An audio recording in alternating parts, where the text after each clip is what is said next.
So yun, magandang araw mga Lods. This is Legendary TV. So for today's video mga Lodi, so marami nagko-comment sa atin or marami nagtatanong sa atin, ano nga ba daw yung mga underbone 125cc to 100cc na top list natin, no? Ano yung pinaka magagandang underbone pagdating sa mga long rides, sa fuel consumption, so yung mga matitipid na mga motor.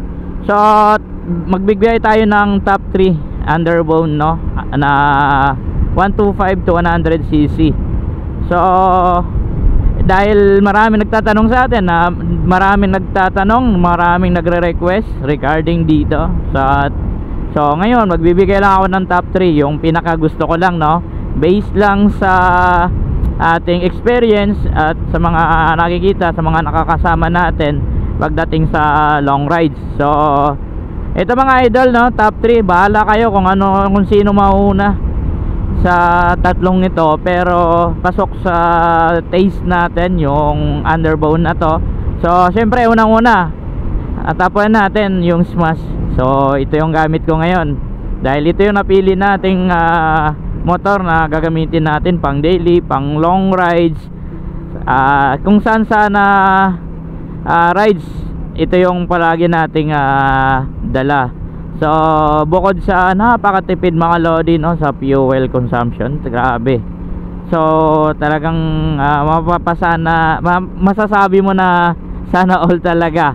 Sobrang tipid talaga, promise mga Lodi. Bukod sa tipid mga, syempre mga Lodi, isa sa mga pinaka gusto ko dito sa Smash yung kanyang speed, yung bilis ng motor, tahimik ng makina, so halos wala kang marinig. So talagang napakatibay ng engine niya mga Lodi. So yung top 2 ko ay yung RS125, so FI tsaka carb mga Lods. Talagang yan yung pangalawang pangarap ko na motor makuha. So RS125 tsaka RS125 FI, grabe, sobrang solid nito. So mabilis, kung sa mabilis itong RS125 mga Lods, no.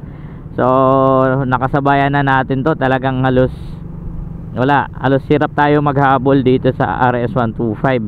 So marami nagsasabi ang fuel consumption nito ay napakatipid din. So makina, wala ka rin masabi, napakatibay dahil gawang Honda yan. So talagang pagdating sa long rides mga Lods ay di ka talaga bibiguin dito dahil napakalakas ng motor na to mga Lodi. So isa sa mga bakit naging mabilis yung RS125 dahil sa shape ng kanyang katawan. So napaka-slim niya mga Lodi, no, versus dun sa ating Smash, maraming humaharang sa hangin, no, dahil malapad yung cover natin sa harap. Ito RS125, tingnan nyo, slim lang yung katawan nito mga Lodi, no. Kaya kapag nagwaswasan kayo, medyo malakas yung hangin, talagang may iwan ka ng RS125.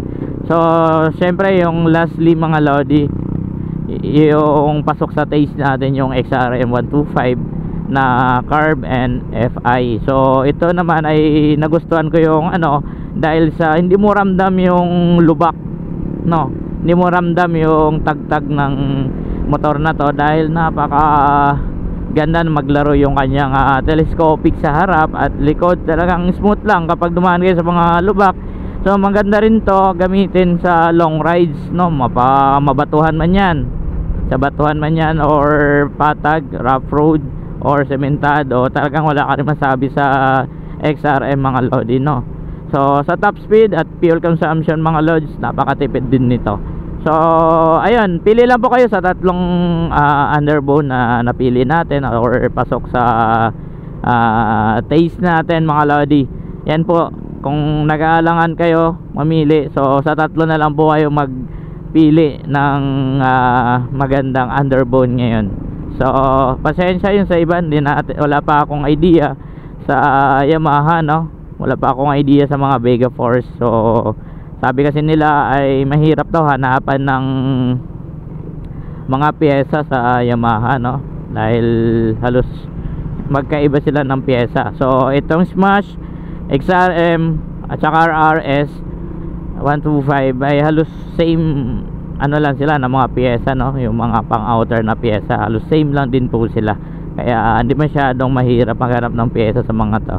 So yun lang siguro, no, for today's tips sa mga nagtatanong at naguguluhan maghanap ng pwedeng bilhin na motor. Yun mga lodi, sa mga underbone, yan po yung top 3 na pwede nyong pagpipilian. So yun lang siguro mga lodi for today's video. So ride safe po lagi sa inyo lahat, ingat po, peace out.